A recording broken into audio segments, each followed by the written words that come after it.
The job that we're running today is actually a high detail print. It's a hybrid with puff and glow in the dark ink on it. And then the puff has really fine lines between it, which is somewhat difficult to do. So we decided to take on a challenging print. If you've been in a screen print shop before, you know that the presses can spin pretty fast. It's the whole front end process that takes the time. With our production software, we're actually able to translate exactly how we want it to be printed. We're trying to eliminate any questions, any unnecessary communication between front and back end. So we have all the pertinent information for the order that everyone needs in every department as it goes through our system. So if all that is organized from the beginning, the order will process as fast as anybody possibly could do it.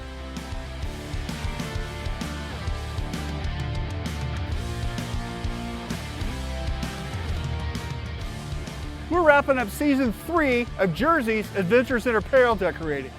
And I'm excited to be in Wilkes-Barre, Pennsylvania, home of Apparel Screen Printing.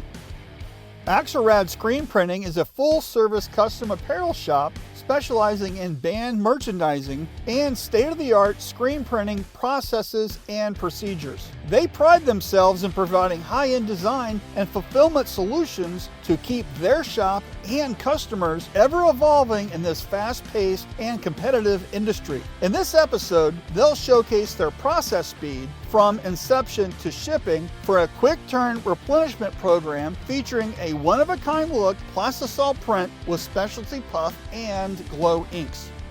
Let's hurry and get inside before they have this job wrapped up.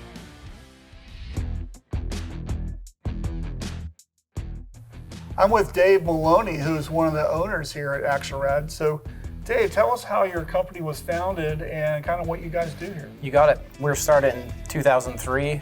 Just an idea out of college, just making t-shirts for our friends and bands and things like that. Once we graduated, all of us got real jobs, and me and my partner, he lived an hour away from me. He did artwork. I screen printed in my mom's basement for a few years. Had a child and realized that I could make more money screen printing than I can working for the psychology company that I was doing stuff for at the time. Where did the name Axelrad come from? So that came just from a random word as we were thinking of something that sounded good for the clothing we're making that somebody came up with one night. We all come from a BMX skateboard background, so we figured like axles. We think it subliminally came from that, but we're not sure. This building has helped us in many ways since it's a flat layout. Streamlining production in a big loop is everything to us. We were working on 2 floors in our last building. So speeding up efficiencies and less steps was everything to us. What type of customers do you guys serve? So we try to work with a lot of merchandise for bands, touring bands like that. We have a big range of customers, but our focus is in that area now.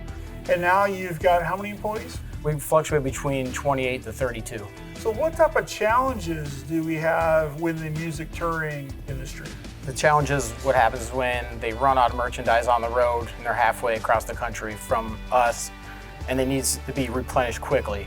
That's where we try to focus all of our quick turn fulfillment to them as soon as we can to save on as much shipping as we can and even possibly courier to them if needed.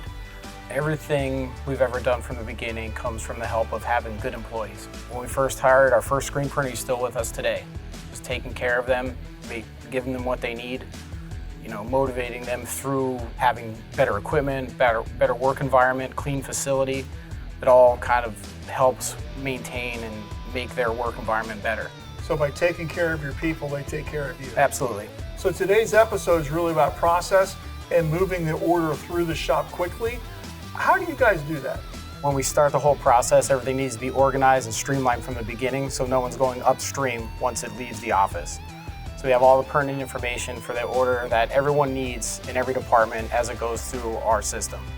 So if all that is organized from the beginning, the order will process as fast as anybody possibly could do it. So there's only one way to do it, and that's the Axelrad way. Exactly.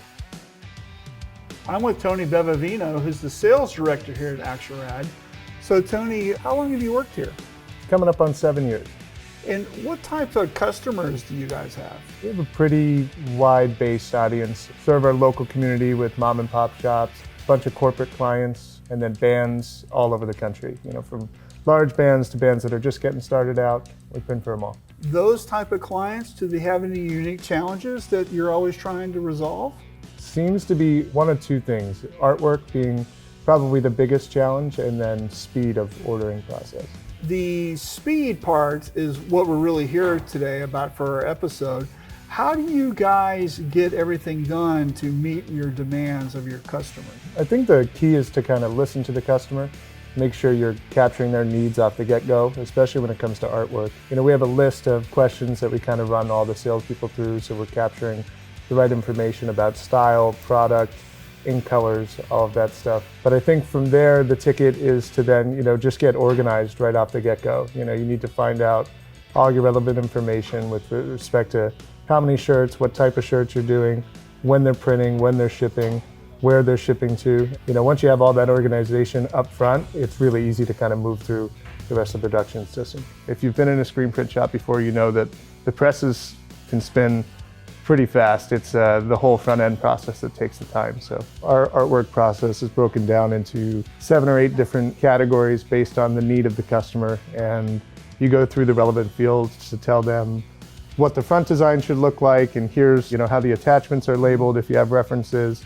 Do the same thing for the back. And then we kind of give them a brief overview of who is the customer. Because if a customer comes in and they're a Harley Davidson bike rider and you make them a rainbow and butterflies picture, maybe it's not the right idea. So we try and capture that image early. Sure. So I'm with Tyler Rice, who's the graphic designer here at Axelrad. So tell us about the design that we're going to be working on today. So today we're going to be working on design drawn by actually one of the co-owners here, Matt. It's like a wacky drawing, which is kind of his specialty. So we're going to be using puff ink as well as glow. Typically for the puff, I kind of like to choke it slightly just to give it a little bit of room to breathe. Other than that, our glow, we just try and keep on as big of a surface area as possible, try and give it just a nice, clean, consistent pass. So tell us how you guys set up this design so production can move faster and we can get the jobs done quicker out on the floor. Well, with our production software, we're actually able to translate exactly how we want it to be printed. We're letting them know exactly where we want flashes, where we want rollers. So everything's laid out for the printer themselves to kind of use as a baseline. And then from there, they can tweak and make their judgments according to their professional experience. And your art department also specifies mesh count, so the screen room already knows what frames to use. Yes, so we have everything right down to squeegee, durometer, pressures, meshes, as well as inks and PMS. So everything, all the thinking really is done up front, and they're just executing on the plan. Correct. We're trying to eliminate any questions, any unnecessary communication between front and back end to make sure that the production is as smooth as possible. When you guys are designing and you guys build a mock-up, I like the fact that we're using the call-outs for the specialty and the puff. Why do you do that? Well, this gives us a little bit more of a communication with the printer where we're able to let them know exactly what's supposed to be puff, what's supposed to be glowing. Especially the glow, it's hard to tell on press, but these callouts kind of give it a little bit more of a, hey, if this part of the design isn't puffing, we did something wrong and that's a red flag. So everything's right here and it allows them to move faster because they know exactly what they need to do. Yep, and then there's also to the right, you'll see that there's a PNG thumbnail there. They can see the design. And then we have a notes process here. If there's anything that there is to be addressed, in this case, the puff or anything like that, we would kind of leave a note saying, hey, when you get a test print, raise your hand, flag a designer down, we'll take a look. Right, and you could also put in the notes, this print's 4 inches down from the collar or any stuff like that, and that way everybody knows what to do. Yes, and when we have reorders and stuff like that, we're making sure that all of that is necessary, pushing it to a master design and locking it so that the consistency stays there from now until hopefully forever. One good tip for when designing with specialty inks and using a mock-up process is to pull your layers in which get specialty ink in a call-out process to the side. This is used to communicate with the back end on what exactly is getting specialty ink so they can use it to visually compare what's on press. I'm with Dennis Condusta, who's the production manager here at Axelrad. So Dennis, what's it like to work here? I enjoy working here very much. I think it's a lot different than most production-based facilities, as in we have a lot of leniency with certain things, but we're very strict in certain ways. But I think it's a unique mix, and we have a unique labor force here. You guys do a lot of stuff for bands and people who need their merch quick. Walk us through how you guys handle that. The impulse reaction to doing that most people think of is, oh, speed the presses up, work later. But I took a different philosophy, which I think is kind of unique in the industry, is to speed up the process, in other areas, not just the machine. So the first thing I start with is customer expectations. For example, just yesterday we have a band on tour doing a reorder, and they're like, we need these 6 designs, 4,000 of each, and we need them for when can you get them? And I'm like, okay, which of those shirts is most important to you? Do you need the hoodies more because you're in the colder states? How many of those do you need? How could we split it up and break it up? So first thing I manage is their expectations. They're like, well, these 2 designs are most important, so I know we'll do those first. Right. I go straight to receiving. I'm like, here's your numbers. These are when they're coming. We track them. So I speed up as much as we can before we get to here and then after the press. So we have everything prepped. We have the boxes prepped based on the order we know is coming. We have the labels printed, the stickers, the sizes. Everything's prepared for when the blanks actually get here. Running the job is the easiest part. And I think you've saved days in the preparation, and you could save hours or minutes on a press. You can't tell a band on tour, oh, we don't have your shirts, it's not gonna make it. They're like, well, that's our money, we need to sell that. Yeah. So it's really high stakes. It's an event every night, and they're a target that's moving. You don't get to miss. In the phrase, your preparation determines your outcome, really applies here. Yes. Because you're doing a lot of the work before. So tell us about the job we're running today. So the job that we're running today is actually a high detail print. It's a hybrid with puff and glow in the dark ink on it. And then the puff has really fine lines between it, which is somewhat difficult to do. So we decided to take on a challenging print. I love that. So one great tip I have for quick turnaround merch fulfillment is to make sure that the press operator has every single thing they need for that job that day when they come in. So having all of the inks prepared beforehand, making sure there's enough ink, having the screens organized, numbered, and labeled, so the press operator doesn't have to think about any of the organizational aspects of it, and all they have to focus on is the quality and accuracy and speed of the print. Today we have Todd. He's going to be loading up our jerseys piece for our sample today. We're going to be doing a double squeegee, double pass of a white underbase. It'll get kicked over to a flash for a few seconds. We use a roller to have a nice smooth print, knock down any loose fibers or anything. Gives a nice clean underbase so we can print on top of and get a nice smooth print. Right here we got our first color, 695C. We're going for a little bit of a pastel tone. So we're gonna do our next 3 colors wet on wet. It'll be followed by PMS 7464C, which is a teal, and then we'll go right into our puff. This is our first puff on a 61 mesh. A little bit more of an open mesh, giving us a nice layer of ink. The more ink that we can lay down with this specialty ink, the little bit more of a puff that we'll be able to produce. We're gonna go onto our second flash for about 5 seconds just to prep us for our next few colors and glowing. After our second flash, we go right into 422. It's our first gray color. So next is our glowing. We're doing a double squeegee, double pass on a lower mesh. We want to lay down as much as possible so we can get that vibrant glow that everyone's looking for. To our third and final flash, this is just to flash our glow to make sure that we don't want to lose any of that ink on our next pass of the black. Make sure that the glow stays nice and bright. So we're going to flash that to cure it quickly before we move on to our high detail. So on our black screen, this is more of our high detail.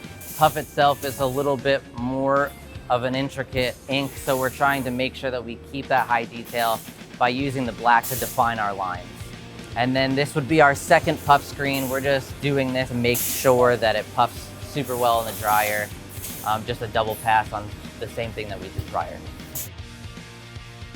One quick tip that we found our customers love the most is having all their information on one side of the box, including the design and the size breakdown of what's in it.